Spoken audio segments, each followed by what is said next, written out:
పౌర సరఫరాల శాఖ ఆధ్వర్యంలో మెదక్ జిల్లా కేంద్రంలోని పోస్టాఫీస్ సమీపంలో రేషన్ దుకాణంలో రాష్ట్ర ప్రభుత్వం ప్రతిష్టాత్మకంగా ప్రవేశపెట్టిన సన్నబియ్యం పథకాన్ని ప్రారంభించారు మెదక్ నియోజకవర్గ ఎమ్మెల్యే మైనపల్లి రోహిత్ రావు. ఈ సందర్భంగా వారు మాట్లాడుతూ అందరూ సన్నబియ్యం తినాలనే ఉద్దేశంతో సన్నబియ్యం పథకం ప్రారంభించామని, గెలిచిన సంవత్సరం కాలంలో దాదాపు 1000 కోట్లకు పైగా బ్రహ్మాండంగా అభివృద్ధి కార్యక్రమాలు చేసుకుంటూ ముందుకు వెళ్తున్నామన్నారు. భవిష్యత్తులో మరిన్ని అభివృద్ధి సంక్షేమ కార్యక్రమాలు అమలు చేసుకుంటూ ముందుకు వెళ్తామన్నారు.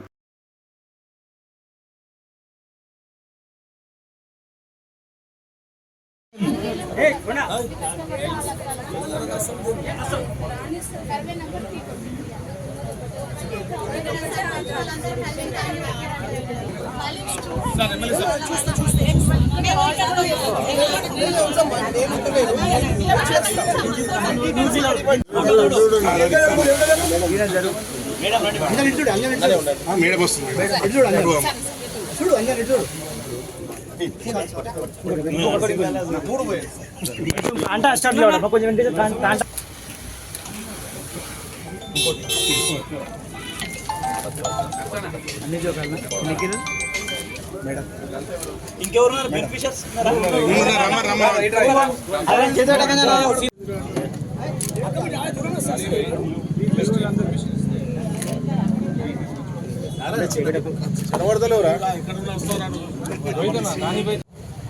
మనకు తెలుసు రాష్ట్ర ప్రభుత్వం ఎన్నో సంక్షేమ కార్యక్రమాలు చేపడుతూ ఉంది. మరి గతంలో చూసినట్లయితే వారు ఇచ్చిన హామీ మేరకు అన్ని కార్యక్రమాలు కూడా మరి సక్సెస్ఫుల్గా చేయడం జరుగుతుంది. ఇందిరమ్మ ఇల్లు కావచ్చు, మరి ఆసరా కావచ్చు, భరోసా కావచ్చు, అదేవిధంగా అందరికి తెలుసు మన అందరు మంచిగా ఉండాలా, అందరు బాగుండాలా, మన అందరు సన్నబియ్యం తినాలనే ఉద్దేశంతో ఇవాళ సన్నబియ్యం పథకం ప్రారంభించుకుంటా ఉన్నాం. మరి మనం గెలిచిన సంవత్సరం లోపలనే మరి బ్రహ్మాండంగా అభివృద్ధి సేవా సంక్షేమ కార్యక్రమాలు చేసుకుంటూ ముందుకు పోతా ఉన్నామని చెప్పి మీ అందరు కూడా తెలియజేసుకుంటా ఉన్నాను.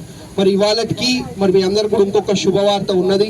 ఇవాళకి మనం చేసిన అభివృద్ధి కార్యక్రమాలు దాదాపు 1000 కోట్లకి చేరుకుంది అని చెప్పి తెలియజేసుకుంటా ఉన్నాం. అంటే మనం గెలిచిన సంవత్సరం లోపలనే దాదాపు 1000 కోట్లతోటి మరి బ్రహ్మాండంగా సేవా సంక్షేమ కార్యక్రమాలు చేసుకుంటూ ముందుకు పోతా ఉన్నాము అని చెప్పి తెలియజేసుకుంటా ఉన్నా. మరి ఈ సన్నబియ్యమే కాదు, మరి ఎక్కడ చూసినా కొత్త రోడ్లు, మన ఏడుపాయల అమ్మవారి ఆలయం అభివృద్ధి, మన మెదక్ చర్చ్ అభివృద్ధి, మరి మన మెదక్ చౌరస్తాల అభివృద్ధి, మన మెదక్ కిల్లా అభివృద్ధి, ఇవన్నీ కూడా మరి బ్రహ్మాండంగా మీ కళ్ళ ముందే అభివృద్ధి కనిపించే విధంగా మేము పనిచేస్తామని చెప్పి మీ అందరు కూడా ఇంకొకసారి పేరున మాటిస్తూ మన పిల్లలు, మన భవిష్యత్ తరాలు మంచిగా విద్యావంతులై ఉన్నతమైన స్థానంకి పోయే విధంగా మరి బ్రహ్మాండంగా స్కూళ్ళు, కాలేజీలు కూడా మరి మన మెదక్ నియోజకవర్గానికి తెచ్చుకోవడం జరుగుతుంది అని చెప్పి మీ అందరు కూడా తెలియజేసుకుంటూ, మరి ఇదే కాదు బ్రహ్మాండంగా భవిష్యత్తులో అభివృద్ధి సేవా సంక్షేమ కార్యక్రమాలు అమలు చేసుకుంటూ మరి ముందుకు పోతామని చెప్పి మరి తెలియజేసుకుంటూ, మరి ఇప్పటి వరకు మన మెదక్ టౌన్ కి దాదాపు 82 కోట్లతోటి మరి చర్చు, ఏడుపాయల అమ్మవారు కాకుండా చెప్తా ఉన్నాను, 82 కోట్లతోటి మరి అభివృద్ధి సేవా సంక్షేమ కార్యక్రమాలు మంజూరు చేయించుకోవడం జరిగింది. అతి తొందరలో అవన్నీ కూడా పూర్తి చేసి అభివృద్ధి మీ కళ్ళ ముందు కనిపించే విధంగా మేము పనిచేస్తామని చెప్పి మీ అందరు కూడా ఇంకొకసారి పేరున మాటిస్తూ ధన్యవాదాలు తెలియజేసుకుంటూ ముగిస్తా ఉన్నాం. మరిన్ని అప్డేట్స్ కోసం మా ఛానల్ని సబ్స్క్రైబ్ చేయండి.